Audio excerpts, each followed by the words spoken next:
Guys mini blog मध्ये आपलं सर्वांचं स्वागत. तर आजचा ब्लॉग आहे तिला कोकणात. तर बघूया पुढे पुढे काय होतं. आमची प्लस डोंबिवलीवरून आहे, तर 5ची बस आहे. तर आता आम्ही निघतोय, बघू. तर चाललोय आता आम्ही निघलो इकडून. तर पुढे पुढे होतं काय आता आमचा ड्रायव्हर बघा. तर जाता जाता सगळ्या मित्रांनी बाय बाय केला. मित्र सोडायला आले होते. तर पोचलो टिटवाला स्टेशनवर. आम्हाला डोंबिवलीला लवकर लवकर पोचायचं होतं. आम्ही 3 नंबरवरून 5 गाडी पकडली. फायनली डोंबिवलीला पोचलो. डोंबिवली स्टेशनच्या 20 मिनिटं अंतरावर आमची बस लागली होती. तर आम्हाला रिक्षा वगैरे करायची होती. रिक्षा वगैरे पकडले आम्ही, निघालो. इकडे पोचलो तर बसची लाईनच लागली होती. कुठली बस आहे आम्हाला तेच समजत नव्हतं. विराजचा टेन्शनमध्ये झाला होता, बस मिळते का नाही त्या टेन्शनमध्ये. तर एवढा शोधत होता, तर काय बोलूनच फायदा नाही. एवढा फास्ट चालत होता बस शोधण्यासाठी. फायनली 41 नंबर होता आमच्या बसचा, तो शोधूनच काढला विराजने. मग बसमध्ये चढलो आम्ही. बस निघली आमची, तर बघू शकता तुम्ही. आम्ही फक्त मागे जाता जाता डोंबिवलीत बाप्पाचे आगमन झाले होते. तर बाप्पाच्या आगमनाला बघता हिरवटाचे लावून बाप्पाचे स्वागत केले.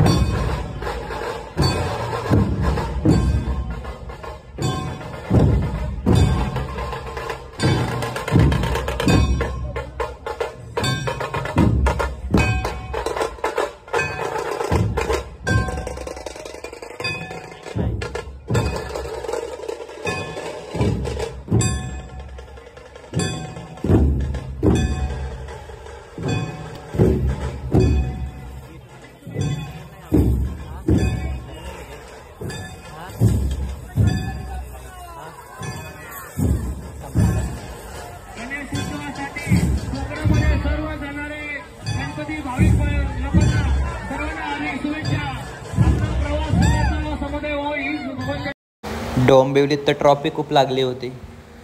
कसं रे निघलो ट्रॉफिकमधून बाहेर. फायनली पोचलोय तलेगावला. तर आता रेस्टॉरंटमध्ये जेवायचं आहे, बघू शकता तुम्ही. चालू जेवायला. बघू जेवण करतो विराज सोबत.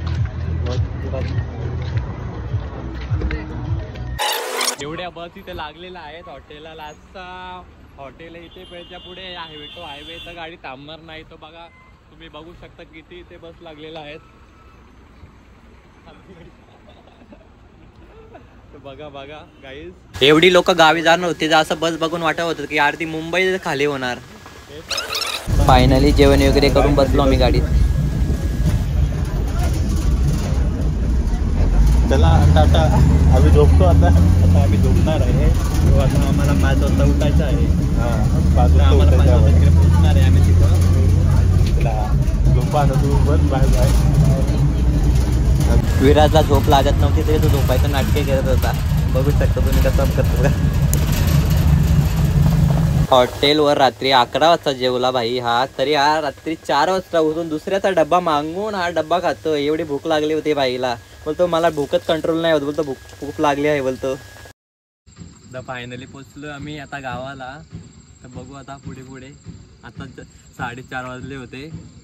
4:30 वाजता बस आम्हाला गोवाघाटला सोडलाय. आता बघू विराजच्या गावातून, तिथून 1 तास लांब आहे. बस स्टॉपवरून आम्हाला विराजच्या गावाला जायला आम्ही टमटम गाडी भेटली. तर आम्ही टमटम गाडीमध्ये बसलो. फायनली पोचलो विराजच्या गावाला.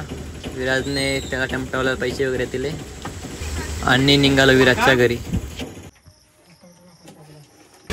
फायनली पोचलो विराजच्या घरा. खूप थकलो होतो दिवसभर. तर आता आराम करतो. हा ब्लॉग इथे एंड करतो.